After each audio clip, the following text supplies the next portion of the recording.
पुराने चीन में एक व्यक्ति रहता था जो सन्यासी होना चाहता था। एक दिन वह अपने गुरु के पास गया। गुरु के सामने सन्यासी होने की इच्छा जताई।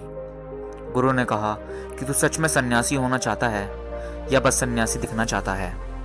उस व्यक्ति ने कहा कि जब सन्यासी ही होने आया हूँ तो सन्यासी दिखने का क्या करूँगा, मैं तो सन्यासी ही होना चाहता हूँ। तो गुरु ने कहा ठीक है, ये अपनी आखिरी मुलाकात थी, अब तू दोबारा मेरे पास मत आना। जब ज़रूरत होगी मैं खुद तेरे पास आ जाऊंगा। इस आश्रम में 500 सन्यासी हैं।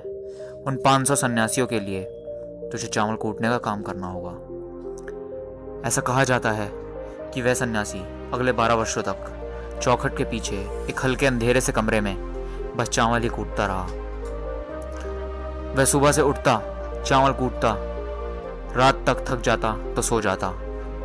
12 वर्ष बीत गए, वे फिर कभी दोबारा गुरु के पास नहीं गया। उसने भरोसा कर लिया था, जब गुरु ने कह ही दिया है कि जरूरत पड़ने पर वे खुद आ जाएंगे, तो बात ही खत्म हो गई। शुरुआत में तो उसके मन में कई तरह के विचार चलते रहते थे, लेकिन जब पूरा दिन बस चावल ही कूटना है तो और विचार ही क्या करना। धीरे धीरे उसके मन से विचार भी खत्म होने लग गए।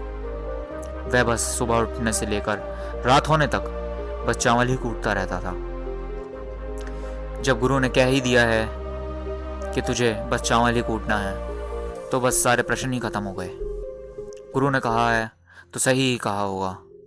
12 वर्ष तक चावल कूटते कूटते उसका मन विचारों से मुक्त हो चुका था। मन शांत हो चुका था। उसके मन में विचार आने ही बंद हो गए थे। ना कोई विचार, ना कोई उलझन, सब कुछ शांत सा हो गया था।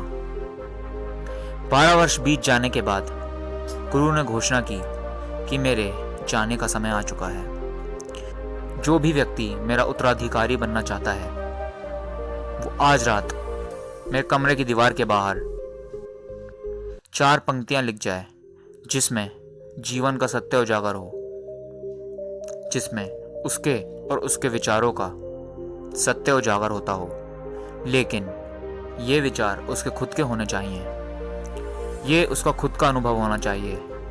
ये सुन सभी शिष्य डर गए, क्योंकि गुरु को धोखा देना आसान नहीं था। शास्त्र तो सभी ने पढ़ रखे थे, लेकिन उन सभी शिष्यों में से सबसे विद्वान था। उसने साहस जुटाकर गुरु के कमरे के बाहर की दीवार पे 4 पंक्तियां लिख दी। उसने लिखा कि मन एक दर्पण की तरह है, जिस पर धूल जम जाती है। धूल को साफ कर दो तो धर्म उपलब्ध हो जाता है। इस धूल को साफ कर दो तो सत्य अनुभव में आ जाता है। जब गुरु उठा, उसने देखा तो चिल्लाया, ये किस मूर्ख ने मेरी दीवार खराब कर दी, उसे पकड़ के मेरे पास लाओ। पर वो विद्वान तो लिखकर रात ही भाग गया था। वह डरा हुआ था, क्योंकि ये पंक्तियां उसकी नहीं थी। उसने एक बड़े शास्त्र से इन पंक्तियों को चुराया था। इसमें उसका खुद का अनुभव ना था।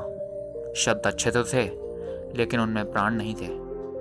वह जाते समय अपने आश्रम के मित्रों से कह गया था कि अगर सुबह गुरु कहें वाह क्या बात कही है, तो मुझे खबर कर देना, लेकिन अगर वो क्रोधित हो जाते हैं तो मेरा पता मत बताना। सुबह सारा आश्रम चिंतित हुआ, कितने सुंदर वचन तो हैं, फिर भी गुरु क्रोधित हो गए।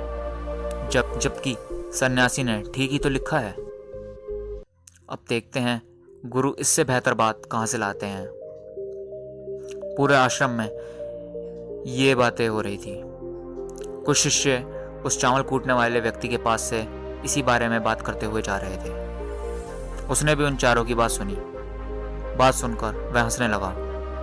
उनमें से एक ने कहा, तुम हंस रहे हो, बात क्या है? उसने कहा, गुरु ठीक ही तो कह रहे हैं, किस नासमझ ने ये लिखा है। ये सुन वो चारों सन्यासी चौंके और फिर बोले, तू पिछले 12 वर्षों से चावल कूट रहा है और हम शास्त्रों का अध्ययन कर रहे हैं, और तू बताएगा कि क्या सही है और क्या गलत। उनमें से एक ने कहा, तो क्या तू लिख सकता है इससे बेहतर वचन? उसने कहा, पिछले 12 वर्षों से चावल कूटते कूटते लिखना तो मैं भूल ही गया हूं, लेकिन बोल सकता हूं अगर कोई लिख दे तो। लेकिन एक बात याद रहे, उत्तराधिकारी बनने की मेरी कोई इच्छा नहीं है।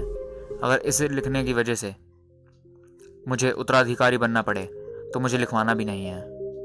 ये सुन उन चारों ने कहा, अरे तू बोल, हम लिख देते हैं। उसने लिखवाया, कहा लिख दो जाकर।